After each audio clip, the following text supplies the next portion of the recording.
for till now a really fascinating conference, and I think that I'll both try to connect to Patricia's great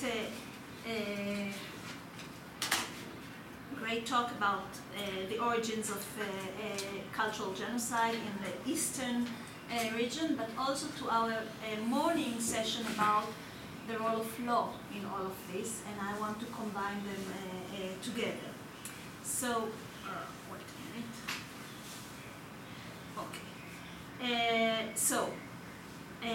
I'm presenting an article that has been written by me and by my partner, Rachel Klax. Our article explores why the phenomenon of the desk perpetrator continues to pose a challenge for the law. During the 60-odd years since the Eichmann trial, legal scholarship has mainly focused on the need to develop doctrines about participation, complicity, to attribute responsibility to the perpetrator behind the desk. It failed to address the more basic problem of the involvement of the law in the phenomenon of the desk perpetrator. We heard a little bit about it in Ronnie Stauber's presentation.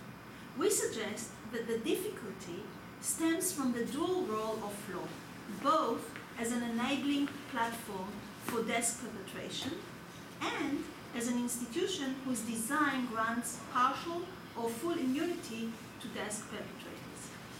Based on the case of the 1946 trial of the Nazi governor of Western Poland, Arthur Greiser, we argue that the desk perpetrator is a product of law, and therefore the attempt to judge the individual perpetrator without simultaneously addressing the role of law, what we heard in the morning, the collective responsibility, right, is doomed to fail. So why Greiser trial is important?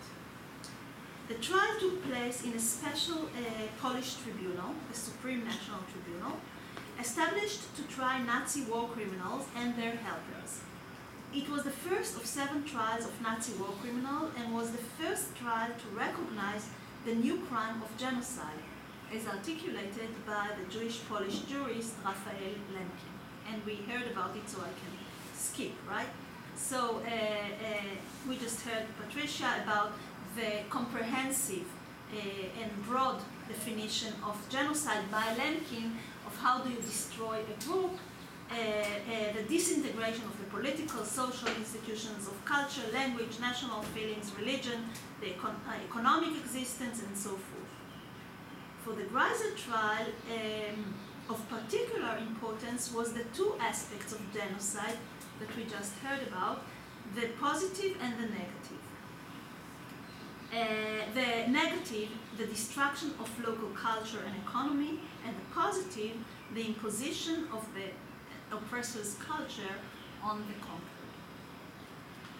For our purposes, the Greiser trial is important because the Polish tribunal struggled to create the legal procedure that would enable it to attribute individual responsibility to the lawgiver, while at the same time addressing the structural responsibility of law itself. We argue that it was the new concept of cultural genocide, which was eventually excluded from the International Convention Against Genocide, that allowed and even forced the Polish court to discuss directly the responsibility of the law itself for the new crimes, the responsibility that was avoided both in Nuremberg and in Eichmann trial and so forth. Several writers have returned to the Greiser trial in the recent years, discussing the novelty of this trial in terms of recognizing the crime of cultural genocide.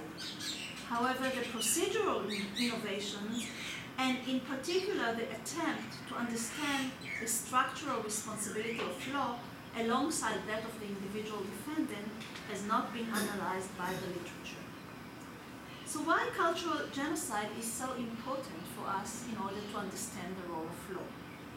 In trials focusing on physical genocide, on mass murder, right?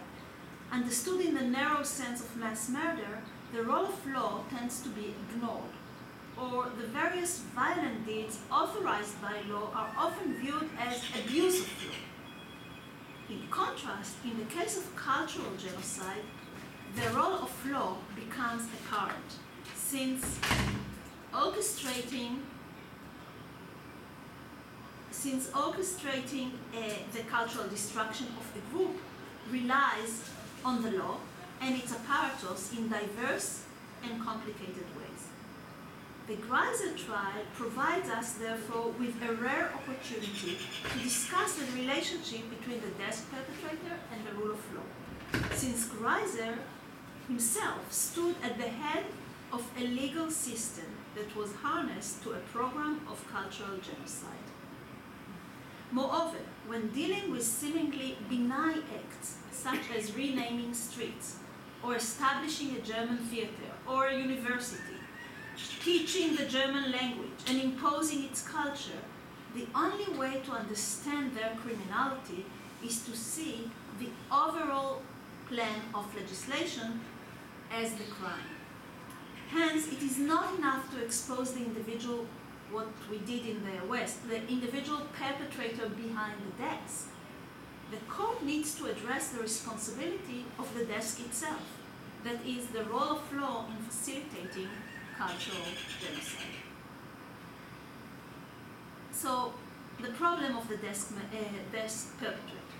The problem posed by the desk perpetrator is not limited to finding the right legal construct, conspiracy, criminal enterprise, or to formulating the correct mode of legal liability that will enable us to impose individual responsibility on a person who is physically distanced from the crime. The enticer, the aider, the perpetrator behind the perpetrator, these are all conventions in international law. The desk perpetrator challenges law's understanding of itself. The liberal imagination depicts the criminal as the other to law, as one who deviates from law.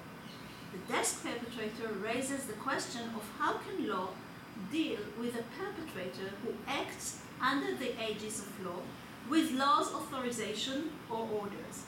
Moreover, what can be done when the law itself becomes the criminal, when the legal system itself is part and parcel of the crime, when the accused is the personification of law as the legislator, the adjudicator, and the executive. So in Greiser trial, prosecutor Bilsky explained, the subject of this trial is the criminal system of governance. Greiser seems to be the main creator and administrator of that system. That system was a foundation for the crimes committed by Arthur Greiser. Of course, he did not act alone. He supervised a large group of clerics, officers, and executive army. Or, State Prosecutor Savicki explained, we are confronting here a new type of crime, a group crime and group responsibility for you. I want to state clearly, the responsibility for a group crime is not collective responsibility. It is an individual responsibility for collective deeds. Big crimes cannot be committed by one person. Big crimes demand an apparatus. Thus, large-scale actions are possible only in a team. Perhaps the deeds of an individual taken out of the context seems indeed, from the perspective of the penal code, unexceptional. It can be paying a membership fee that allows other people to realize the goals of a certain group. What, for instance, would the Gestapo be without the ranks of typewriters, gatekeepers, clerks, etc.? So, the question is not only, and this is what Patricia and most of the writers today are focusing on recognizing a new crime, but the legal procedure. How are we going to do it? While other courts have tried to come to terms with collective crimes before, the Polish tribunal pioneered a new procedure intended to enable the court to put the law itself on trial. Here lies, we believe, the heart of the desk perpetrator problem. How can law judge its own responsibility? The Greiser trial was a legal no man's land, a first attempt to grapple with a new crime of genocide and with a new type of criminal, the desk perpetrator. For this reason, It pioneered a new legal procedure that enabled the court to address Greiser's responsibilities, whose main actions were legislation of laws, issue of decrees, establishment of special courts, and so forth. The prosecution's first innovation was the decision to build the case for the prosecution overwhelmingly on legal documents, that is, on laws and administrative orders and regulations issued by the accused himself and by other German authorities. What's wrong with it? Law seems to provide an ideal form of evidence. It's official public documents whose existence and content are undeniable and do not depend on witnesses, and hence an ideal way to prove something in court. Indeed, the prosecutor himself claimed that if during this trial we had limited ourselves just to reading the journal of orders and listening to the testimonies of Greiser, it would have been enough to prove his guilt, right? The legislation and his testimony. Whereas incriminating documents usually testify to the violation of law, here, however, it is law itself that provides proof of the defendant's guilt. However, even the Polish prosecutors seem to retreat from this bold pronouncement when immediately thereafter he compounded Greiser's use of legal instrument with outright lies. And he said, but we achieved here, let me see if I have it.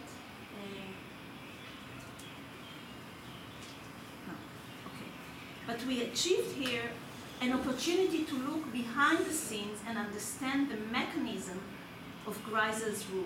We managed to confront the lies of Greiser with proofs of his guilt.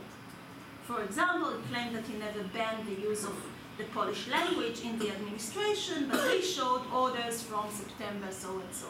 So see here how the prosecution on the one hand is very bold. It says, okay, just take the book of laws from this period, and that's enough for our trial to establish his guilt. But then they hesitate and they say, okay, it's not enough, we have to show his lies and so forth, so it's difficult to just put law as evidence of illegality. The second procedural innovation of the Polish tribunal was the decision to summon a new kind of witness, expert witnesses, and to base Greiser's guilt on their testimonies. Such witnesses had not been called upon to appear in Nuremberg. As one scholar explains, the notable absence of experts may be explained by the overall epistemic circumstances of the trial, the leadership level of perpetrators, the gravity of the crimes committed, and of course the abundance of documentary evidence, which served to make expert participation unnecessary. The quality and probative value of the accessible non-expert evidence was highly likely to prove the guilt of the defendants. I doubt it. These epistemic circumstances were also valid in relation to the Greiser trial, but whereas the documentary evidence presented in Nuremberg focusing on war crimes and physical destruction was self-explanatory, that which was presented in the Greiser trial was not, and also in the following trials in Nuremberg it was also difficult there. It was not, and there was a need to explain how the enactment of seemingly innocent laws can be a sign of genocide, which is exactly the question we are asking here today.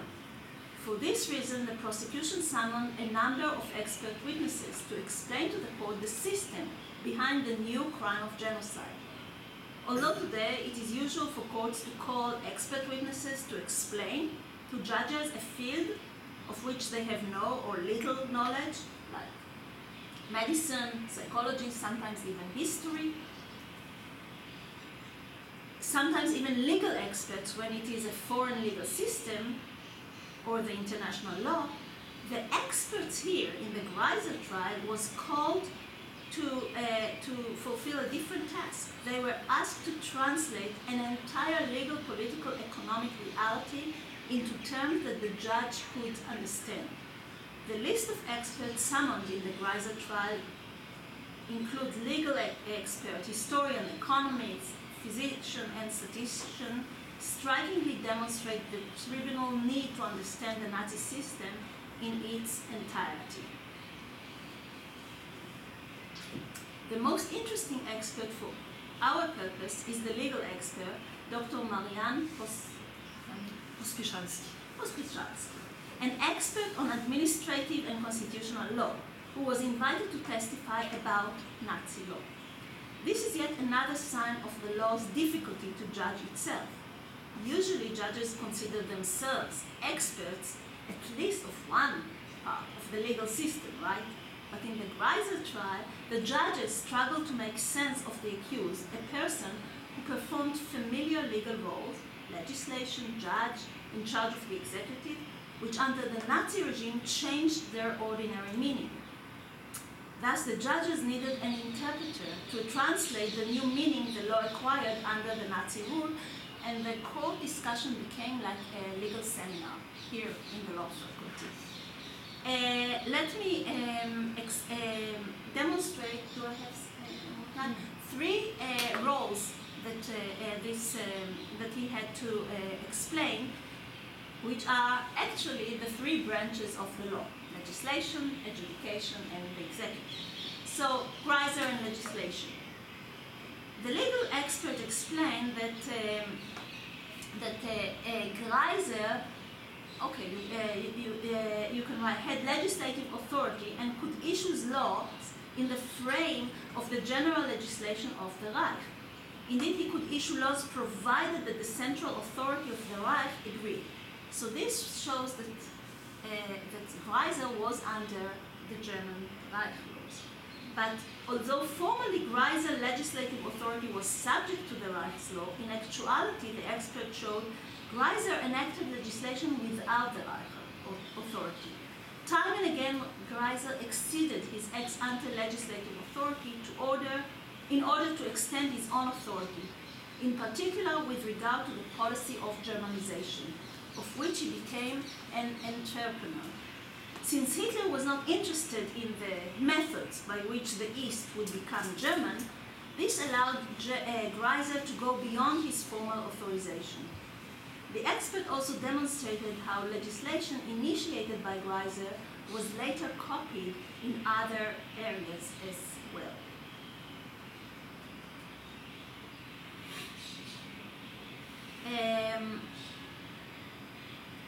Okay, let me go.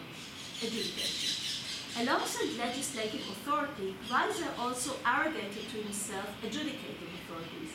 After ordering the execution of several men suspected of killing an ethnic German gendarme and discovering he had no authority for that, Greiser requested the introduction of police court marshals.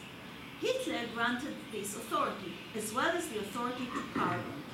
In the summer of 1942, Greiser introduced by decree courts of summary procedure, which consisted of 3 members, state policemen, who could either release a defendant or sentence him or her to a concentration camp or to death. All verdicts had to be submitted to Greiser for his confirmation or annulment, so he becomes a kind of super judge regarding to these kind of courts. I'll skip over Greiser and the police and interpretation of the law. The legal expert testimony regarding the legal hierarchy between legislation and Nazi or party political interests reveal another aspect of Nazi legal theory. And here, its unique principles of interpretation. And this is really interesting because a lot depends in law not on the actual laws, but on the ways you are asked to interpret them.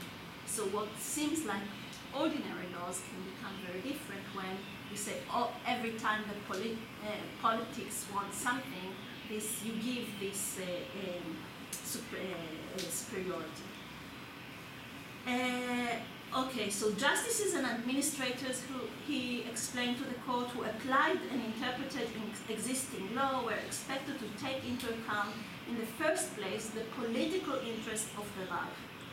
If the judge considered that any law was contrary to that interest, he was obliged simply to ignore it and decide in accordance with the interests of the right. So you see how the law can be changed from within. He concluded, you could say that the written law was not an ultimate reference. Germans were obliged to transgress the written law if the law was not in line with the affairs of state. Now, what is interesting is this. In his trial, Greiser, as a lawyer, wanted to cross-examine the legal expert, and he did. And it's interesting to see, because Greiser asked him, do you have proofs that I could give orders to the court of the appeal to issue verdicts against Paul? Right? There is a court system, but do you have specific proof? And the expert says, I don't know anything about such orders. I can only repeat what the legislation says. It says that the head of the Overland Court had a right to determine whether a claim made by Paul went against the interest of the German state. If the judge had doubts, he could ask the Reichsalter, which is Greiser, to what extent did the judge of the Court of Appeal use that opportunity, or what was the role in jurisdiction, and what orders did he give to the Overland Court? This I cannot say. So here you see the gist of the problem. They have laws, but they don't have the proof that this is how it was done. Here you see the line of defense that Greiser was making, and it is all connected to cultural genocide.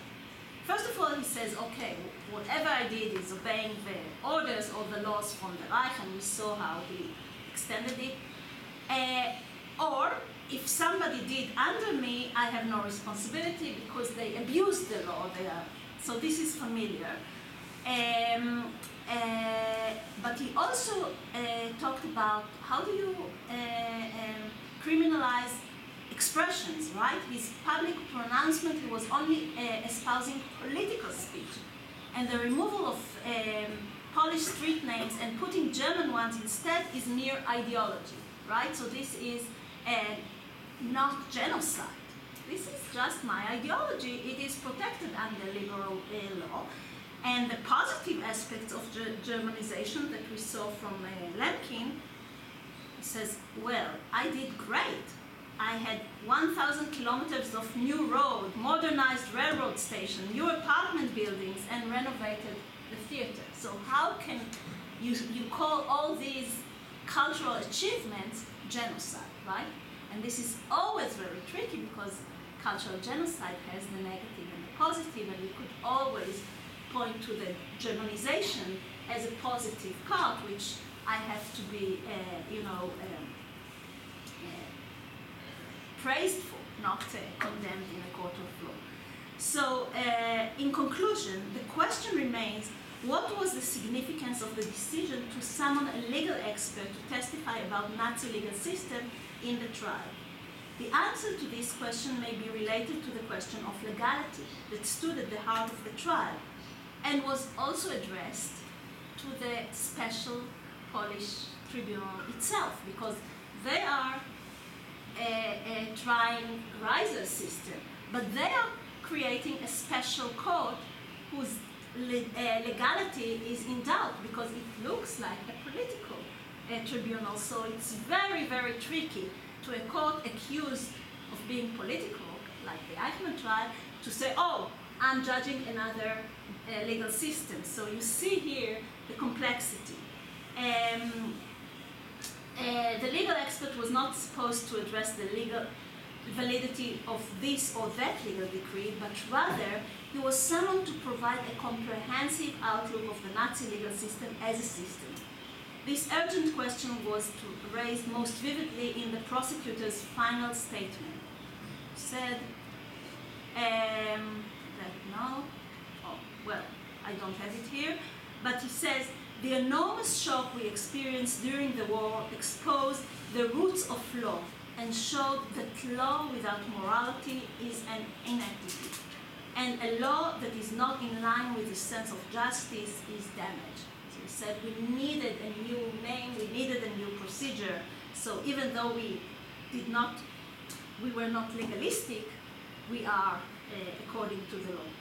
This important statement reveals that the prosecution in the trial understood the need to move beyond legal positivism in order to address the misuse of law in the hands of the accused.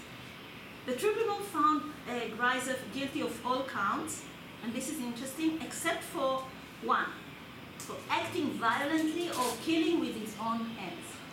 This is really extraordinary.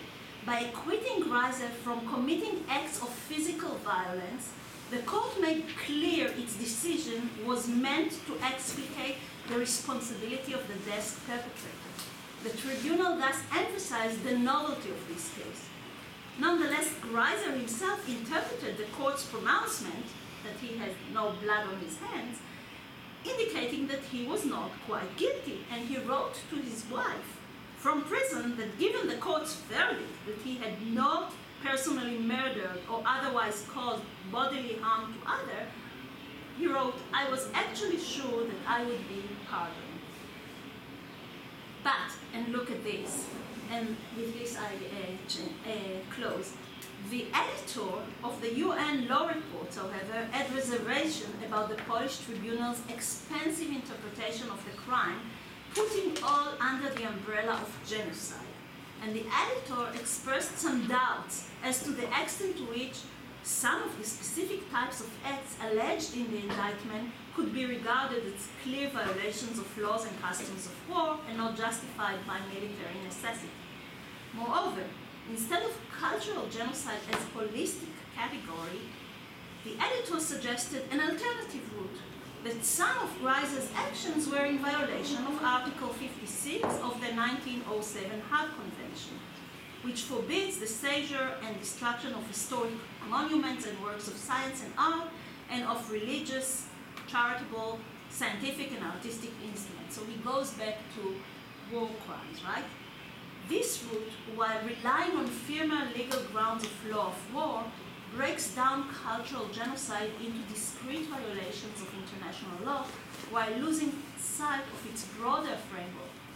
It thus obscures the vital link that was made by the tribunal between the attacks on culture and the crime of genocide, and overlooks the important part played by law in the Germanization program and in the crime of genocide. So, in conclusion, our journey back to the forgotten Greiser trial exposed one of the first legal attempts to try a new type of criminal, the desk perpetrator. The trying was done via criminal law. Cultural genocide was the chosen legal framework through which to understand both the new type of criminal and, as we have shown, the structural responsibility of the Nazi legal system itself. The trial revealed not only the difficulties in adapting criminal law to the phenomenon of the desk perpetrator, but also the procedural innovations meant to equip the court with self-reflexive tools for addressing the role of law in the new crime of cultural genocide. The disappearance of the Greiser trial from the annals of international criminal law is part of a broader political, historical development that has turned genocide into the crime of crimes, while at the same time narrowing it to physical and biological genocide, thus excluding cultural genocide from the international criminal law. The exclusion of cultural genocide helped to create a simplistic equation of which the rule of law and democracy are understood as the antidote to genocide. Law under this formula is seen as the remedy and not as part of the problem. Thus, as the result of the gradual disappearance of cultural genocide from international law, the Greiser trial's innovative approach to addressing the responsibility of law, alongside that of the individual desk perpetrator in such crimes, has been left unexplored.